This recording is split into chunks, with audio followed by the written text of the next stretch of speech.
Before I get started with the story, I have to give a shout out to My Voice's Corey yet again because he has stuck to his word and he is staying on top of this story right here that just seems to go from bad to worse. Now, I've talked about this story on, I think, my live channel, my live stream channel, and I think I did an update video on my main channel, this one right here. Well, here I am about to bring you another update, and this one is just as bad as the first one.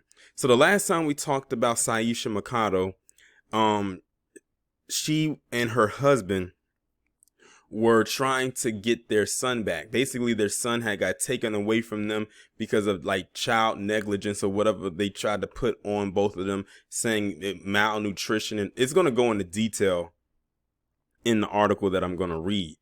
And now, well, first off, I didn't even know that at the time when she was going through that she was pregnant with her daughter, who you see, well, no, that's her son. I'm sorry. That's because, and I almost misspoke. That's her son right there. That's the one that was taken from the first time. What I didn't know is that she was pregnant with a little girl at the time of her going through that with her son. And she just gave birth to her daughter a little over 10 days ago. So her daughter's not even a month old. And all of a sudden, now her daughter has been taken away from her and her husband, like almost in the same fashion as her son was. Now, mind you, she just gave birth to her daughter. Her daughter's a newborn. Her son was a little over a year old. And, you know, they put him in like a foster care program and they don't even know where he's at because they're not telling her. And now they're literally in the process of trying to do the same thing with her daughter. So when I see that, I said, they're targeted. They're being targeted. And I'm not the only one that feels that way or even thinks that way. I truly believe that this family is being targeted for reasons of, and this is my main reason, I think that they live a natural, holistic type of lifestyle where they don't do a lot of the things that would be seen as what the American society would mainly do. And then they found out about it. And then they're trying to hit them with charges, or well, not even so much charges, but things of neglect and things like things of that nature. Basically saying, if you don't go along with our program, then we're going to come and get your kids. And that's exactly what they did. So see, this is what happens to the black people out there when you try to do your own thing. This is what they'll come and do. This kind of reminds me of a story that I did a few years ago where this black woman was homeschooling her children. And then all of a sudden they came and took her kids away from her and arrested her on neglect charges, claiming that she was keeping her kids from a proper education when she filled out all the information. But they slipped some loopholes in there that she didn't catch, or they slipped something in there that wasn't there just to get her kids away from her. I'm telling you, this society treats black people like the bastard child. Or the stepchild that they didn't want, that unfortunately they're saddled with.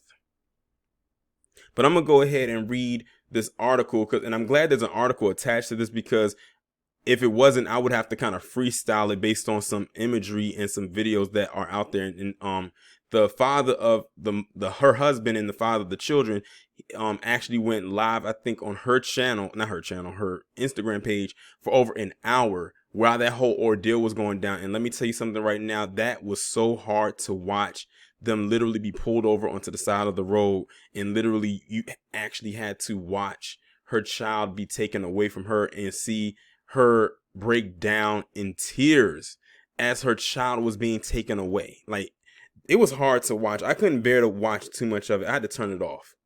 But let me go ahead and get into it. One-time American Idol finalist Syesha Mikado is now fighting for the return of two children removed by Manatee County authorities, and this is in Florida. I think when I did the video the first time, I said Baltimore because they had mentioned Johns Hopkins, and Johns Hopkins is the one that I know of is in Baltimore. So scratch that one from the record. This is talking about Florida. On Wednesday morning, Manatee County Sheriff's deputies surrounded a car carrying Mikado, her 10-day-old baby girl, and her partner, Tyron Denier. Authorities then took custody of the baby to bring her to the hospital. Denier broadcast the nearly hour-long encounter near Whitfield Drive and Lockwood Ridge Road on Instagram Live. The video shows several sheriff's vehicles nearby with flashing lights and 2 deputies providing the couple with a court order to turn over the baby for a checkup at the hospital. Mercado and Denier told the deputies the baby had been seen by doctors the day before. They also said they were on their way with the baby to the sheriff's office at 8 a.m. Wednesday and were told no one was available. See, that's why I truly believe they're being targeted. They're doing a lot of things with this family in particular. And like I said, they're probably trying to figure out why that is. And I truly believe it's because of the type of lifestyle that they live. So granted, they may live the type of lifestyle that they do, but they still do take their children or, it's hard for me to even say that because she doesn't even have her other kid. And now they done took this child, but they do take their children in for the recommended checkups that are needed. And I think through there, some kind of communication happens. And then that's where all of this stuff kind of filters itself out. After a court hearing Thursday morning, the baby was still in protective custody, according to Denisha Prendergast, a founder of the organization We Have the Right to Be Right, which works to support a variety of social justice issues. For more than 3 months, the couple has been working for the return of their 15-month-old son, Amin Ra, who was placed into foster care after what the couple thought was a routine trip to the hospital. The couple was concerned about malnutrition after Mercado's breast milk supply started to run dry, and the boy would not accept other fluids. They took him to Johns Hopkins All Children's Hospital in St. Petersburg on February 26. Nearly 2 weeks later, St. Petersburg police removed the parents from the hospital for trespassing. When the boy was discharged in late March, he was put in foster care over allegations of malnutrition. According to the Manatee County Sheriff's Office, medical staff reported that Mercado and Denier turned down a B12 intramuscular shot as recommended by the hospital, a claim that Mercado and Denier vehemently deny. Mercado said at the time she was never notified that her son had been discharged, and child welfare officials did not talk to any family members for possible placement. So that goes back to what I was saying in the previous videos, that when they discharged the son and they put him in foster care, they didn't think to call any family members of her and put him with them, because they knew that if she found out it was through family members, the family member was just going to by default give the child to them. So they put their child, unbeknownst to them, in some random place that they do not know. And right now they're in the process of possibly doing that with her baby girl that she just gave birth to. This is why they're calling it a legalized kidnapping. But it seems very illegal to me. But the reason they call it legalized is because they put the stuff on paper. While still engaged in a legal battle for custody of her son, Mercado gave birth to a baby girl. Deputies indicated during the recorded confrontation Wednesday that the couple didn't notify authorities about the child. Denier is heard on the Instagram video saying that's because of past situations. They have asked that all inquiries about Mercado and the baby be directed to their attorney, and they didn't do that. The attorney was seen pacing across the road as the standoff unfolded.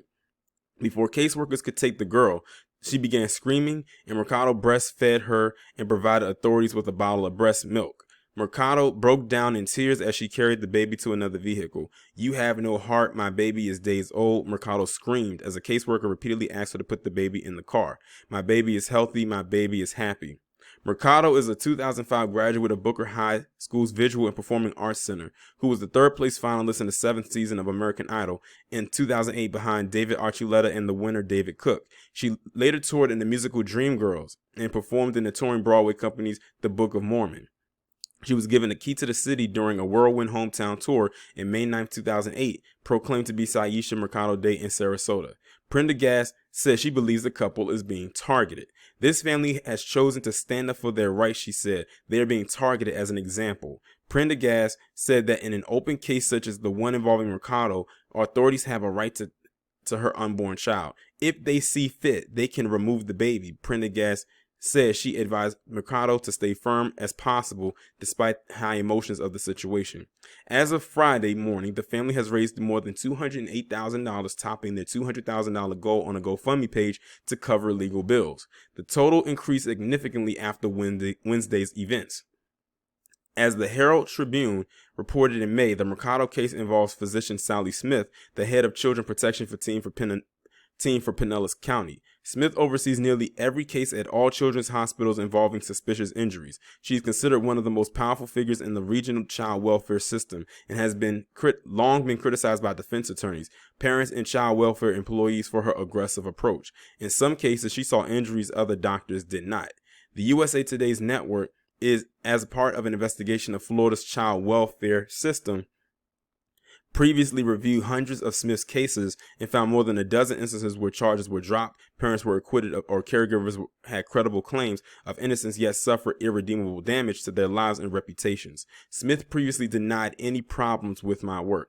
Prendergast said police brutality has helped to highlight the injustices in the system when it comes to Black people. Will Rob ever be able to tell you what he's experiencing? She said, our children don't have video cameras to show how they are being treated. Wow. This absolutely disturbs and disgusts me with every fiber in me. Like, they literally are showing you right in front of your eyes in real time that they will take your children if you don't do something a certain way when it comes to how you're taking care of your kids.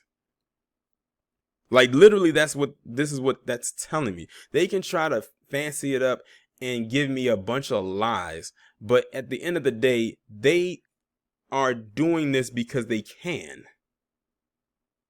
Like, that's crazy. It's almost like they were just waiting for her to have this next kid so they can come in and take her. And it still sucks because now you got to think, she was pregnant while dealing with trying to, get one child, and she gives birth to another child, and then she has that one taken care. So now their load has become doubled, and they still don't know where the first child is at. They're not going to tell them. For all we know, he may not even be in the state of Florida. Like, that is crazy. I have a question for, and this can go for both, for the men and the women, for the parents. If you was in this situation, and hopefully you never have to be, if you are a parent and you're watching this video, what would you do to get your child back? How would you fight this? I just want to seriously know what you would have to do. I honestly, if that was me, I would probably turn into Liam Neeson from Taken. Honestly, that's probably what I would do. And this also reminds me of another story too. It was a movie, and it was actually a real story too. It was a movie that Taraji P. Henson was in. She had a son, and she was in a relationship with a guy. The father, he was Asian. He was of Asian descent, and because he was having some issues, they weren't together, but they were in a relationship one time, and they produced a child. They produced a son. And, he basically was having issues with her. And so he took it upon himself to kidnap his own son and fly him from the States all the way across to, I think, China or somewhere in Asia, because whatever issue he had going on with her. And she was supposed to pick him up from school or something like that. And the teacher was basically saying, oh, your son, he was checked out of school already. She was like, really? Because I'm the one that chased him out of school. He didn't, I don't have anyone else come to pick him up. And then it's a wild movie. Like, I forgot the name of the movie, but some of you may know what I'm talking about. If you don't, someone leave it down in the comments. If you have a chance to watch it, it's a very good movie. And it's a real story. Like, it actually did, happen. She went through so much to get her child back, and she finally actually did get her child back. So that was why I was asking, what would you do in a situation such as this? But I'm pulling for both her and her partner with this situation. I know they are going through it right now. This is a stressful situation right here. They probably did not expect to come into this year early on, already in February, having one child taken away from them, and then coming into the third quarter and having another child taken. That's crazy. And she just gave birth. She hasn't even had enough time to bond. They haven't had enough time to bond with their child before they took their child away from them for some BS. Let them tell it though. They feel like they are well within their right to do so. But y'all let me know what y'all think about this down in the comments.